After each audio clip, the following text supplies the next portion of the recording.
नमस्कार, अमर छत्तीसगढ़ देख रहे हैं आप। खबरों का रुख करते हैं। दंतेवाड़ा में 8 लाख के इनामी नक्सली प्रदीप उर्फ भीमा कुंजाम ने सरेंडर कर दिया है। नक्सलियों के 24 नंबर के डिप्टी प्लाटून कमांडर कुंजाम ने एसपी अभिषेक पल्लव के सामने आत्मसमर्पण किया। भीमा कुंजाम पर कई बड़ी वारदातों में शामिल होने का आरोप है, जिसमें किरंदुल का पटेल पारा ब्लास्ट, किरंदुल में एनएमडीसी के वाहन में विस्फोट और बुरकापाल जैसी वारदातें शामिल हैं, जिसमें पुलिस और सीआरपीएफ के कई जवान शहीद हो चुके थे। अब्दुल हमीद हमारे साथ जुड़ गए हैं और जानकारी के साथ। अब्दुल, बड़ी कामयाबी माने हमें से सुरक्षा बलों के लिए? जी हाँ, बिल्कुल। दंतेवाड़ा पुलिस के यहाँ बहुत बड़ी कामयाबी हाथ लगी है और यहाँ पर 8 लाख का इनामी नक्सली जो भीमा कुंजाम था, उसने लाल गलियारों को अलविदा कह दिया और एसपी अभिषेक पल्लव और जो सीआरपीएफ के डीआईजी हैं डीएन लाल, उनके समक्ष इसने आत्मसमर्पण कर दिया। बताया जा रहा है जो नक्सली है खूंखार नक्सली बताया जा रहा है और यह कई बड़ी घटनाओं में यहाँ शामिल था। जैसे सुकमा जिले के बुरकापाल मुठभेड़ हुई थी, उसमें सीआरपीएफ के 25 जवान शहीद हुए थे और किरंदुल एनएमडीसी में यहाँ पर एक ब्लास्ट कर गाड़ी को उड़ाई गई थी, उसमें सीआईएसएफ के 5 जवान शहीद हुए थे। ऐसी करीब 30 जवानों की शहादत में यहाँ नक्सली शामिल था। हालांकि पुलिस इससे और भी पूछताछ कर रही है और पुलिस यह अनुमान लगा रही है कि अब इससे पूछताछ के बाद और भी कई बड़े जो नक्सली हैं वह भी पुलिस की पकड़ में होंगे। और जिस तरीके से लगातार दंतेवाड़ा पुलिस यहाँ पर नक्सलियों पर अंकुश लगाई हुई है, जहाँ गिरफ्तारियां की जा रही है, उसी के नतीजा है कि नक्सली अब पुलिस के सामने आके यहाँ पर आत्मसमर्पण कर रहे हैं। जी बिल्कुल बिल्कुल अब्दुल, अब इस नक्सली के समर्पण के बाद स्वाभाविक है कि जो नक्सलियों का चक्रव्यूह है या उनकी जो सिस्टम है उसे तोड़ने में भी मदद मिलेगी। इस नक्सली से बातचीत के बाद जो जानकारी या जो इन्फॉर्मेशन नक्सलियों से जुड़ी पुलिस को हासिल होगी। जी हाँ, बिल्कुल। जैसा कि यहाँ नक्सली जो अरणपुर और जगरगुंडा इलाके में यहाँ नक्सली सक्रिय था, इसकी अहम भूमिका थी। और यह जो इलाका है, मैं आपको बताऊं कि यह जगरगुंडा का इलाका पहले नक्सलियों के प्रभाव वाले इलाका में हुआ करता था। नक्सलियों की इसे उप राजधानी के तौर पे जाना जाता था। लेकिन जिस तरीके से पुलिस ने यहाँ पर एक एक करके नक्सलियों की यहाँ गिरफ्तारियां की गई, उनका समर्पण करवाया गया, जिसके कारण वह इलाका पूरी तरह नक्सलियों के कब्जे से खाली हो चुका है। वहाँ पुलिस की दखल है।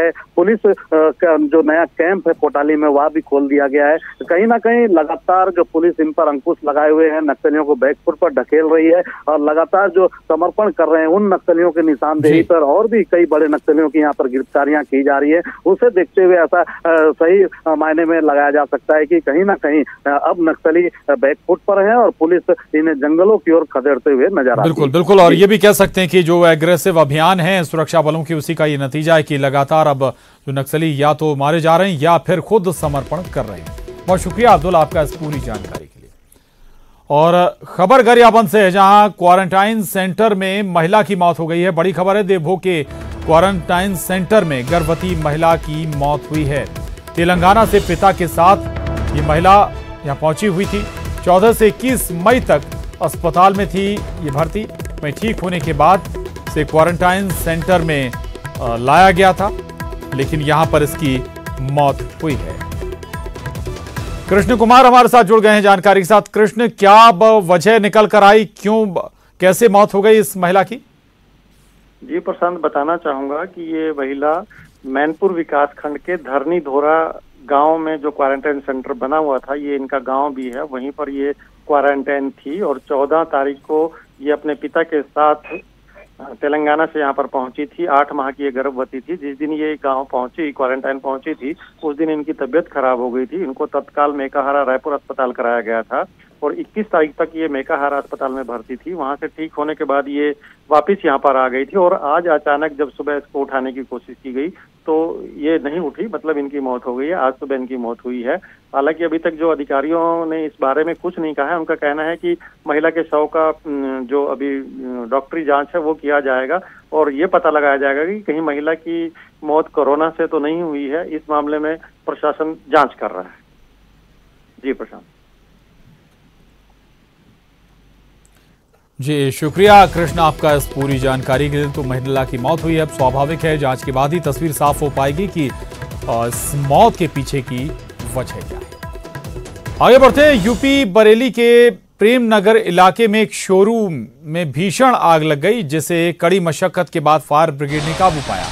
आग से लाखों का माल जलकर खाक हो गया है। आग इस कदर विकराल थी कि आसपास के इलाके के लोगों में हड़कंप मच गया था और मौके पर लोगों की भारी भीड़ इकट्ठी हो गई थी। ये तस्वीरें उत्तर प्रदेश के बरेली की हैं, जहां पर एक शोरूम में जबरदस्त आग लग गई। आग किस वजह से लगी साफ नहीं, लेकिन आग पर हालांकि काबू पा लिया गया और जिस दौरान ये आग लगी विकराल रूप इसने धारण कर लिया था। धुएं का गुबार ऊंचाई तक उठता हुआ नजर आ रहा है।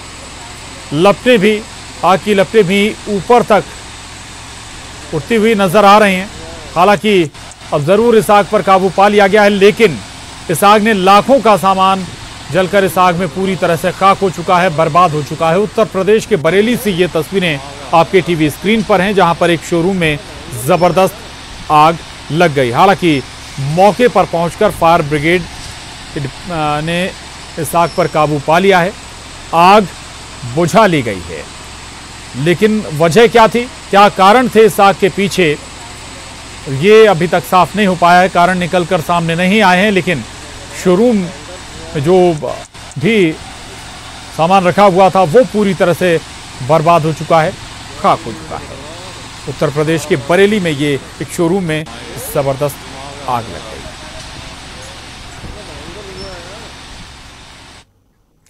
आगे बढ़ते हैं। छत्तीसगढ़ में कोरोना के मामले लगातार बढ़ते हुए नजर आ रहे हैं। प्रदेश में अब एक्टिव मरीजों की संख्या 286 तक पहुंच गई है, जबकि कुल कोरोना पीड़ितों की संख्या 369 है, जिनमें से 79 लोग स्वस्थ होकर घर जा चुके हैं।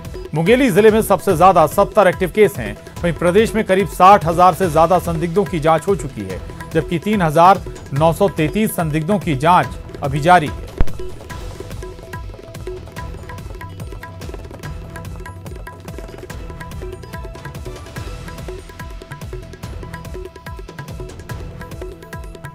तो छत्तीसगढ़ में लगातार अब कोरोना संक्रमितों की संख्या बढ़ रही है और अब छत्तीसगढ़ में एक्टिव मरीजों की संख्या बढ़कर 286 तक पहुंच गई है, जबकि कुल कोरोना संक्रमित मामलों का अगर हम जिक्र करें तो ये 369 हैं। अवधेश मिश्रा हमारे साथ जुड़ गए हैं। अवधेश, मामले लगातार बढ़ रहे हैं और हालांकि एक वजह ये भी कह सकते हैं आपकी अब लगातार टेस्ट भी ज्यादा हो रहे होंगे, सैंपल भी ज्यादा लिए जा रहे होंगे, प्रवासी मजदूर भी लौट रहे हैं छत्तीसगढ़।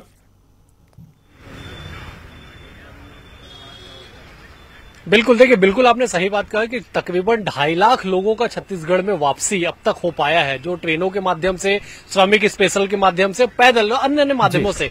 तो 2.5 लाख लोगों की जब वापसी हुई है तो निश्चित तौर पे पहले जो अंदेशा जताया गया कि जैसे जैसे श्रमिकों की वापसी होगी वैसे वैसे संक्रमण का दायरा बढ़ेगा, और हुआ भी कुछ ऐसा ही कि लगातार बीते 10 दिनों से लगातार 2.5 के आंकड़े में मरीजों के बढ़ने का सिलसिला जारी हुआ। हमने देखा कि परसों एक दिन में 68 मामले सामने आए, लेकिन वो चेन तब टूटी जब कल 8 नए मामले सामने आए। कल राहत भरे दिन निश्चित तौर पे छत्तीसगढ़ के लिए था कि जहां एक 10 दिनों के भीतर लगभग 24 के औसतन हर दिन मरीज आ रहे थे, वहीं कल ये आंकड़ा महज 8 तक पहुंचा। लेकिन सबसे बड़ी बात यह है कि धीरे धीरे जो संक्रमण का दायरा है वो और अधिक जिलों को अपनी गिरफ्त में लेते जा रहा है। एक जिले से शुरू होकर 22 जिलों तक इसका संक्रमण पहुंच चुका है। मतलब समझा जा सकता है कि राज्य के 28 में से 22 जिले कोरोना की जद में है। ये बताने के लिए काफी है कि इंतजाम भले ही कुछ भी किए गए हो, धरातल पे तमाम चीजें बताई गई हो, लेकिन अभी भी ये सच्चाई है कि 22 जिलों तक संक्रमण पहुंच चुका है। लेकिन अभी भी तकरीबन 1 लाख श्रमिकों का, जो पंजीकृत श्रमिक है, उनका छत्तीसगढ़ आना शेष है। और 1 जून से जब ट्रेनें चालू होंगी तो उसके बाद भी लोगों का आना क्रमशः जारी रहेगा, जो अब तक किसी कारण से पंजीयन न कराए हो। सबसे बड़ी बात प्रशांत ये भी है कि अब हफ्ते में 6 दिन बाजार खोलने की अनुमति दी गई है, तो वो भी एक कहीं ना कहीं सतर्कता और अधिक बरतने के लिए उसके ओर भी ध्यान देना होगा, क्योंकि बाजारों में जब भीड़ बढ़ेगी तो स्वाभाविक तौर पे इसका संक्रमण बढ़ने का खतरा होगा। लेकिन तमाम तैयारियां करने का दावा किया जा रहा है धरातल पे। सबसे बड़ी बात यही है कि कोरोना कब मुक्त होगा छत्तीसगढ़, क्योंकि लोगों के मन में दहशत अब बढ़ते जा रही है कि जिस तरह से नए नए मरीज रोज सामने आते जा रहे हैं कि आगे क्या होगा। क्योंकि 283 का आंकड़ा एक्टिव मरीजों का, 21 जिलों तक एक्टिव मरीज पहुंचना, 22 जिलों तक कुल संक्रमण अपने आप में बताने के लिए काफी है कि छत्तीसगढ़ में हालात बिल्कुल अवधेश, आंकड़ा बढ़ रहा है। दूसरी तरफ बाजार भी अब लगातार खुल रहे हैं और उस लिहाज से सतर्कता और ज्यादा आवश्यक हो जाती है। शुक्रिया आपका इस पूरी जानकारी के लिए अवधेश। आगे बढ़ते हैं। छत्तीसगढ़ के पूर्व मुख्यमंत्री अजीत जोगी की स्थिति बेहद गंभीर बनी हुई है। पिछले लंबे वक्त से अस्पताल में भर्ती जोगी को बुधवार देर रात 11 बजे दिल का दौरा पड़ा था, जिसके बाद से उनकी हालत नाजुक बनी हुई है और पल्स रेट और बीपी में भी काफी उतार चढ़ाव देखने को मिल रही है। इस बात की पुष्टि अस्पताल के एमडी डॉक्टर सुनील खेमका ने की है। गौरतलब है कि पिछले दिनों अचानक तबीयत खराब होने के बाद जोगी को अस्पताल में भर्ती कराया गया था। तभी से उनका इलाज जारी है और वो अभी भी कोमा में है।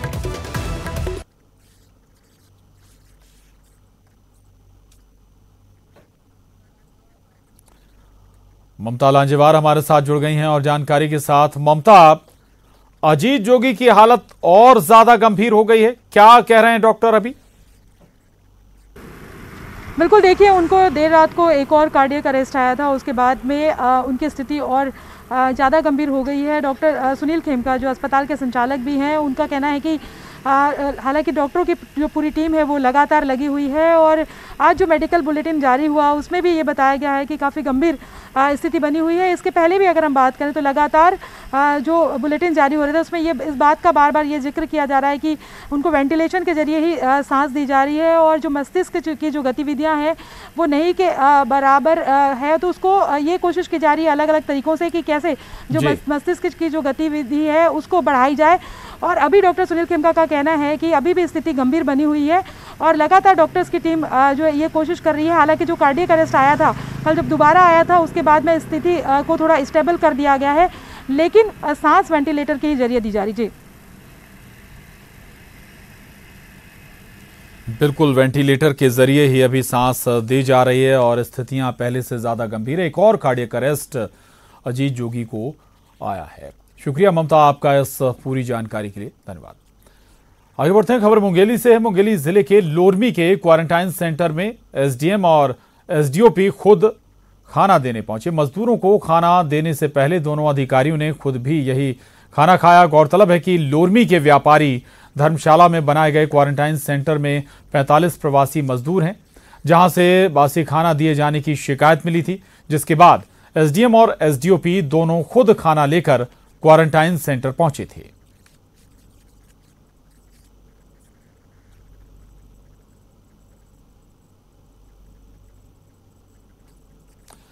उधर मुख्यमंत्री आवास पर एक बैठक में प्रदेश में आर्थिक गतिविधियां शुरू करने पर फैसला लिया गया है, जिसके मुताबिक बाजारों को 6 दिन संचालित करने की छूट दी गई है, लेकिन रेड जोन और कंटेनमेंट एरिया में किसी भी तरह की आर्थिक गतिविधियां शुरू करने की छूट नहीं दी गई है। इसके अलावा मॉल, सिनेमाघर, राजनीतिक सभाओं और सामाजिक कार्यक्रमों पर भी बैन जारी रहेगा।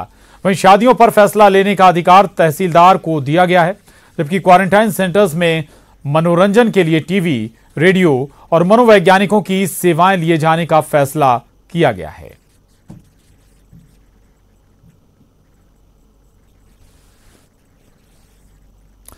आगे बढ़ते हैं, उधर राजनांदगांव जिले के गंडई क्षेत्र में स्कूल के क्वारंटाइन सेंटर में कुछ ऐसा हुआ कि लोगों ने तांत्रिक तक को बुला लिया। इस क्वारंटाइन सेंटर में 2 गर्भवती महिलाओं के व्यवहार में बीते कुछ दिनों से अजीब परिवर्तन देखा जा रहा है।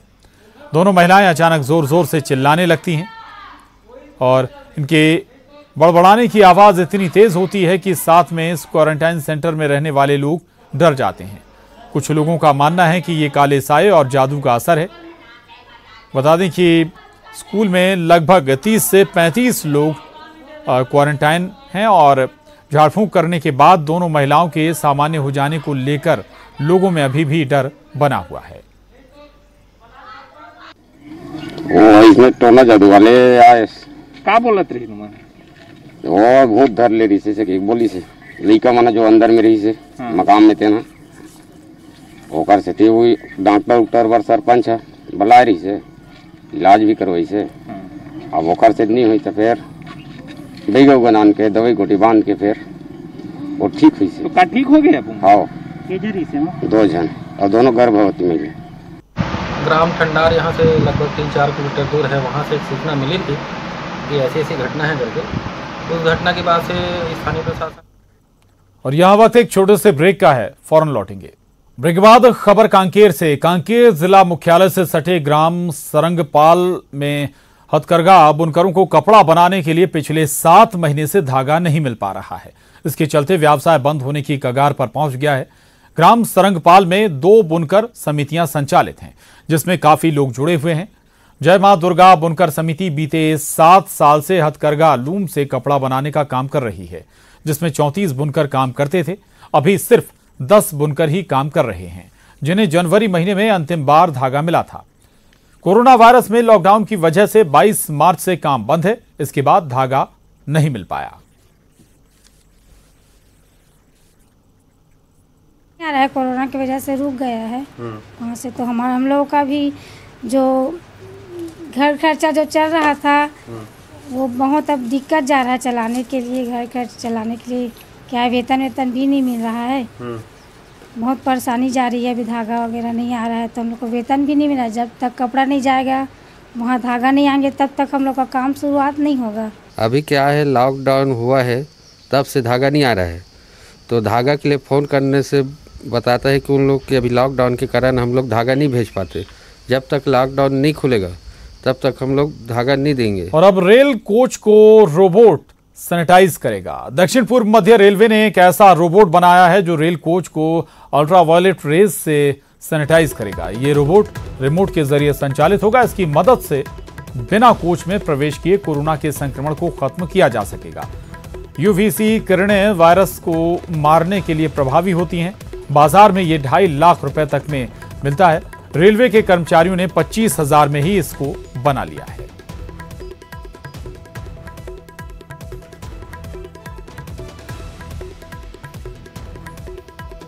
रायपुर मंडल के दुर्ग डिपो के स्टाफ एवं ऑफिसर्स द्वारा एक इंडिजिनस यूवी रोबोट बनाया गया है। इसकी लागत करीब 25,000 रुपये आई है, जो कि मार्केट प्राइस से कई गुना सस्ता है।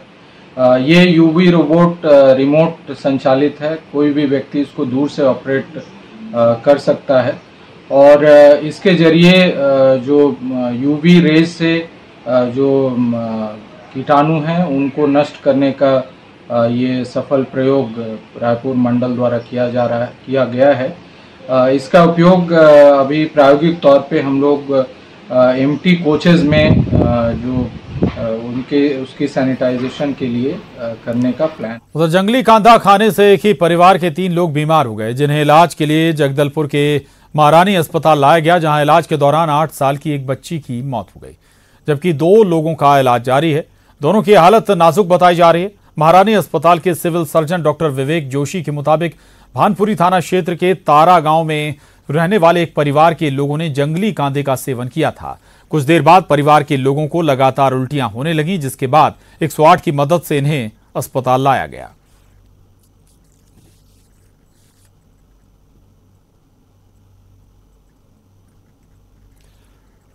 रायपुर में स्टेशन परिसर में भीषण आग लग गई। बताया जा रहा है कि आग स्टेशन के पास एक होटल में लगी। देखते ही देखते आग बेकाबू हो गई और इसकी लपटें चारों ओर फैल गईं।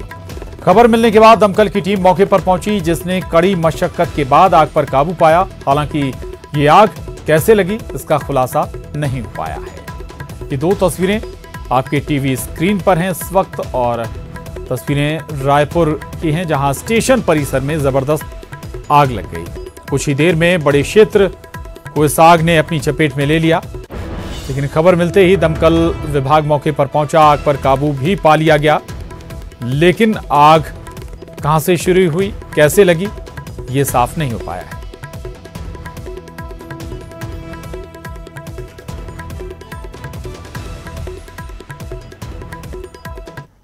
उधर कवर्धा जिला अस्पताल में पदस्थ civil surgeon doctor Sujay Mukherjee एक बार फिर सुर्खियों में हैं। इस दफे उन पर जूनियर डॉक्टर के साथ दुर्व्यवहार करने का आरोप लगा है। गुस्से में आकर सिविल सर्जन डॉक्टर पुरुषोत्तम राजपूत को मारने के लिए हाथ भी उठा दिया। शुरुआत से ही विवादों में रहे civil surgeon doctor Sujay Mukherjee के खिलाफ कई शिकायतें की जा चुकी हैं, लेकिन कोई कार्रवाई न होने से आए दिन अस्पताल स्टाफ के साथ अभद्रता की शिकायतें होती रहती हैं। अब शिकायत मिलने के बाद पुलिस मामले की जांच में जुटी है। राजपूत ये आज थाने में आकर लिखित में शिकायत दिए हैं कि सिविल सर्जन सुजय चटर्जी द्वारा उनके साथ हाथ उठाने की कोशिश की गई है और उनके साथ अभद्रतापूर्वक व्यवहार ड्यूटी के संबंध में किया गया है। सर, इसमें क्या कार्रवाई? अभी तो शिकायत दिए हुए हैं। शिकायत देने के बाद बयान उनका लिया जा रहा है और उसके बाद आगे कार्रवाई किया जाएगा। ये बदसलूकी करने का कारण क्या? उधर बिलासपुर में हत्या के महज कुछ ही घंटों में सिरगिट्टी पुलिस ने मामले का न सिर्फ पर्दाफाश किया बल्कि आरोपियों को भी घर में ही दबोच लिया। दरअसल शातिर आरोपियों ने हत्या को दुर्घटना दिखाने का भरसक प्रयास किया था, लेकिन उनकी चाल नहीं चल पाई। बताया जा रहा है कि पुलिस को सड़क किनारे एक युवक की लाश और एक एक्टिवा वाहन पड़ा मिला था। पहली नजर में यह लग रहा था कि दुर्घटना में युवक की मौत हुई होगी, लेकिन पुलिस की तहकीकात में इस मामले से पर्दा उठ गया और आरोपी शिकंजे में कस लिए गए। पुलिस को गुमराह करने के उद्देश्य से जो मृतक है उसके शव को एक्सीडेंट का रूप देने के लिए धमनी गांव में फेंका गया था गाड़ी के साथ, परंतु उसके बावजूद वो अपने मंसूबे में कामयाब नहीं हुए और पुलिस उसके रखा। उधर बेमेतरा में पुलिस ने नाबालिग से रेप मामले का पर्दाफाश किया है और आरोपी तहसीलदार को गिरफ्तार किया है, जिसके बाद कोर्ट में पेश कर उसे जेल भी भेज दिया गया। 25 को एक लड़की ने युवराज साहू के खिलाफ शादी का झांसा देकर बलात्कार करने का आरोप लगाकर आवेदन दिया था, जिसके चलते थाना कोतवाली में अपराध कायम किया गया। उस अपराध में आरोपी की आज दिनांक को गिरफ्तारी हुई और आरोपी को न्यायालय में भेजा गया है। आगे बढ़ते हैं खबर जांजगीर चांपा से। जांजगीर चांपा में रिश्तों को शर्मसार करने वाली घटना सामने आई, जहां नाबालिग ममेरी बहन को अगवा कर हवस का शिकार बनाया गया। शिकायत मिलने के बाद कार्रवाई करते हुए पुलिस ने पीड़ित की तलाश शुरू कर दी और साथ ही आरोपी को भी अब पुलिस ने गिरफ्तार कर लिया है और आगे की कार्रवाई में जुट गई है। खरौद की प्रार्थिया ने थाने में आगे सूचना दी कि उसकी नाबालिग पुत्री को कोई व्यक्ति भगा कर ले गया है, जिस पर से थाना श्रीनारायण में 363 भादवी के तहत अपराध पंजीबद्ध किया गया था। नाबालिग पीड़िता की खोज खबर हेतु आसपास के लोगों को पूछताछ की जा रही थी, साथ ही मुखबिर भी लगाए गए थे। इसी बीच सरोज लहरे नामक लड़के के साथ उसको भागना पता चला। मुखबिरों की सहायता से आरोपी और पीड़िता को बरामद किया गया है। आरोपी को अभिरक्षा में लेकर पूछताछ की गई तो उसने नाबालिग पीड़िता के साथ अनाचार करना भी बताया, जिस पर से मामले में 366 भादवी भी जोड़ा गया है और पीड़िता नाबालिग होने से पॉक्सो धारा 6 भी जोड़ा गया है। आरोपी को विधिवत गिरफ्तार कर माननीय न्यायालय के और इसके साथ ही बुलेटिन में बस इतना ही। खबरों का सिलसिला लगातार जारी है।